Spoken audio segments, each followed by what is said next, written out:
ॾींहनि जी बरसात हिकु दफ़ो ॿीहर सिंध जे शहरनि तोड़े ॻोठनि खे ॿोड़े छॾियो। हर पासे पाणी पाणी। मुख़्तलिफ़ हादसनि ऐं वाक़िअनि में माउ पुट समेत 8 ॼणा फौत, केतिरा ई ज़ख़्मी।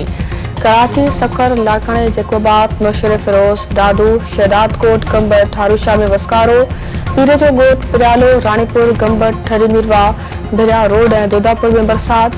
गड़ियसन, वगण, वारा, तंगवाणी, जमाल शाह, बोजदार वॾा ऐं ॿियनि शहरनि में वस्कारो। थड़ी, मोहब्बत, झुडो, खानवाहण, कुंभ, मियां साहब, कंडियारो ऐं नसीराबाद में बरसात। जोधापुर जे मंगी पाड़े में घर जी छित करण सबबि माउ पुट दॿिजी फौत, हिकु ॼणो ज़ख़्मी। वारा जे ॻोठ सवाई चांडियो में घर जी छित करण सबबि नींगरी फौत। बाकराणी में छित करण सबबि औरत दॿिजी हयाती विञाए वेठो। बुलहर्ची में मशीन जी छित करण सबबि औरत सामानो मुघियो, दॿिजी फौत।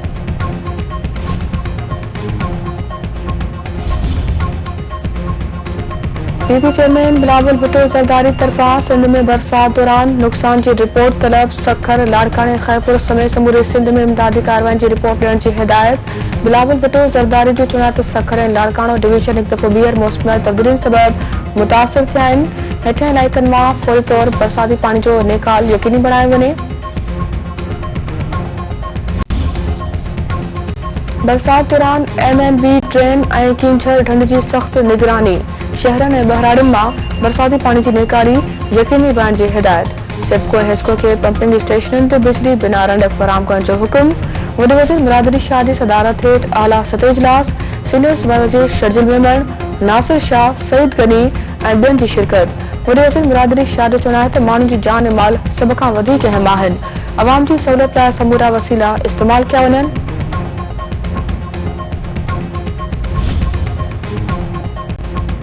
तहरीक इंसाफ तर्जुमान रऊफ़ हसन जी भारत सां राब्तनि जो इंकशाफ। जांच रिपोर्ट में चयो आहे त रऊफ़ हसन जा अमरीकी राइन क्रम खां पोइ भारतीय सहाफ़ी करन थापर सां बि व्हाट्सएप ज़रिए राब्ता साबित थिया आहिनि। रऊफ़ हसन व्हाट्सएप ज़रिए भारत जे यूक्रेन बाबति मौक़िफ़ जी हिमायत ऐं पाकिस्तान जी मुखालफ़त कई।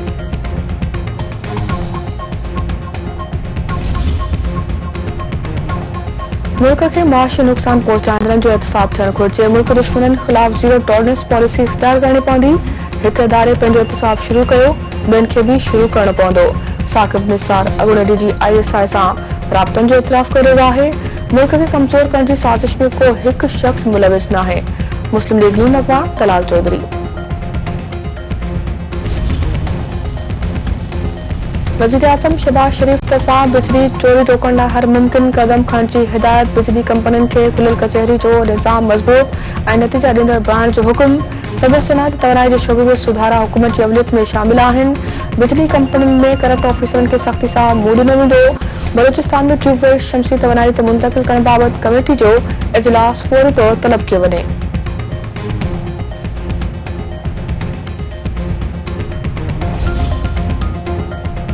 पंजाब हुकूमत तरफा इस्लामाबाद जे वाहिपदारनि जे लाइ बि बिजली 14 रुपया फी यूनिट सस्ती करण जो ऐलान।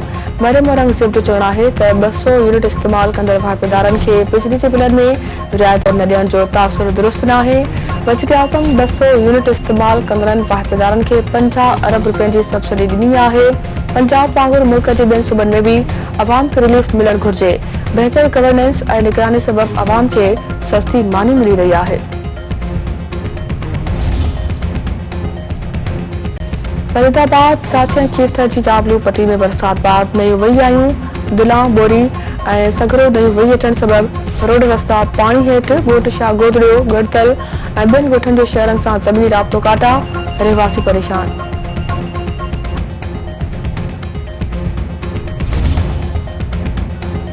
बरसात खां पोइ सिंधू दरिया में चाड़ जो सिलसिलो वधीक तेज़। सखर बिराज वटि 6 ॾींहनि खां विचोले दर्जे जी ॿोॾि बरक़रार। Rohri canal, Khairpur east, west ऐं राइस केनाल मुकमल तौर बंद। सवण भर पासे बरसात बाद मंछर ढंढ में पानी जी सतह 112 फुट खां बि वधी वई। 30 खां वधीक ॻोठ पाणी हेठि। दादू जे कचे में बि 200 खां वधीक ॻोठ ॿुॾी विया। शहरनि सां ज़मीनी राब्तो काटा।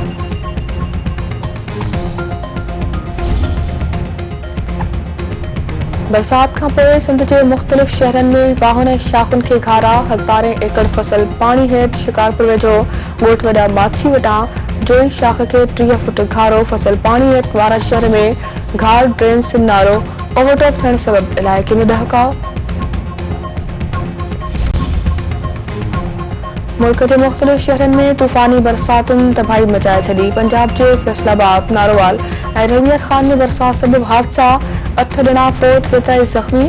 राजनपुर ऐं डेरा गाज़ी खान के खूह सलीमान जाबलू इलाइक़नि में बरसात, नदियूं ऐं नाला भरिजी विया। बलूचिस्तान के मुख्तलिफ इलाइक़नि में ॿोॾि जे वहिकरनि सबबि फसलनि खे नुक़सान। चमन ऐं नौशकी में रेलवे लाइन के नुक़सान, पाक ईरान रेलवे लाइन राब्तो कटिजी वियो। ॾखण वज़ीरिस्तान में बरसात बाद ॿोॾि जे वहिकरनि तबाही मचाए छॾी।